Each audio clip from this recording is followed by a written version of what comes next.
जैसे अभी तक हम अज्ञान आधार से सुना करते थे कि श्री ब्रह्मा जी, विष्णु जी, शिव जी ये अजरो अमर हैं, सर्वेश्वर हैं, इनके कोई माता पिता अर्थात जनक नहीं है। ये अज्ञान था, सत्संग नहीं था। जबकि इनकी जीवनी में लिखा है कि ये नाशवान है, इनकी जन्म मृत्यु होती है, दुर्गा इनकी माता है और काल रूपी ब्रह्म इनका पिता है। तो ये अज्ञान था। अब यहाँ थोड़ा सा प्रमाण देना पड़ेगा, नहीं तो भक्त प्रथम बार इस बात को सुनेगा कि ब्रह्मा विष्णु महेश नाशवान है, इनकी जन्म मृत्यु होती है, तो बिदक जाएगा और हो सकता है फिर ये कभी वचन भी ना सुने। उसका दुर्भाग्य होगा, क्योंकि सच्चाई से दूर भागना नहीं चाहिए। सच्चाई को धैर्यपूर्वक सुनना चाहिए, फिर विचार करना चाहिए कि सचमुच ये कितना सत्य है। और सत्य है तो फिर सत्य के लिए हम भटक रहे हैं। सत्य मिला और हमें अपना कल्याण हुआ।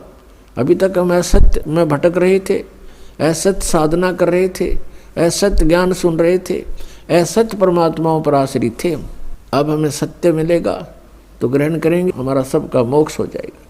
अब देखिएगा, थोड़ा प्रमाण दिखाते हैं श्री देवी पुराण में। देखिएगा, श्रीमद् देवी भागवत गीता प्रेस गोरखपुर से प्रकाशित है। और इसके कौन है संपादक?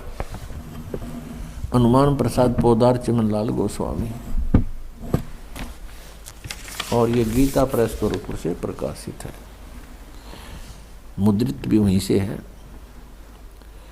गीता प्रेस प्रकाशक एवं मुद्रक हैं गीता प्रेस गोरखपुर, गोविंद भवन कार्यालय, कोलकाता का संस्थान। इसके 123 पृष्ठ को ही पढ़ेंगे, इसमें बहुत से संशय दूर हो जाएंगे।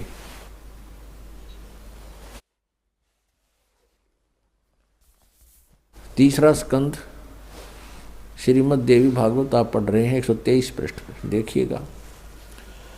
तुम भगवान विष्णु जी अपनी माता दुर्गा के विषय में कह रहे हैं स्तुति करते हुए, तुम शुद्ध स्वरूपा हो, यह सारा संसार तुम इसे उद्भासित हो रहा है। मैं ब्रह्मा और शंकर हम सभी तुम्हारी कृपा से विद्यमान हैं। हमारा आविर्भाव माने जन्म और तिरोभाव माने मृत्यु हुआ करता है। हमारा जन्म और मृत्यु हुआ करता है।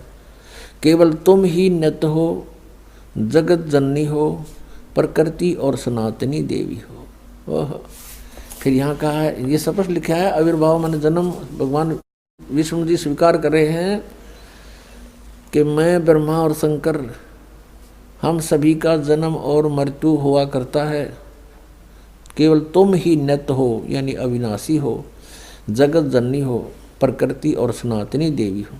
ये भी याद रखना कि प्रकृति दुर्गा के लिए ही कहा जाता है। भगवान शंकर बोले, देवी यदि महाभाग विष्णु तुम्ही से प्रकट हुए हैं तो उनके बाद उत्पन्न होने वाले ब्रह्मा भी तुम्हारे बालक हुए। फिर मैं तमोगुणी लीला करने वाला शंकर क्या तुम्हारी संतान नहीं हुआ? अर्थात मुझे भी उत्पन्न करने वाली तुम ही हो शिवे। संपूर्ण संसार की सृष्टि करने में तुम बड़ी चतुर हो। इस संसार की सृष्टि, स्थिति और संहार में तुम्हारे गुण सदा समर्थ हैं। उन्हीं तीनों गुणों से उत्पन्न हम ब्रह्मा, विष्णु एवं शंकर नियमानुसार कार्य में तत्पर रहते हैं। पुण्यात्मा, इस श्रीमद् देवी भागवत यानी देवी पुराण ने चंद पंक्तियों में ये 5 कंसेप्ट क्लियर कर दिए। नंबर 1, ब्रह्मा विष्णु महेश नाशवान है, इनकी जन्म मृत्यु होती है, ये इनकी जीवनी में लिखा है। और नंबर 2,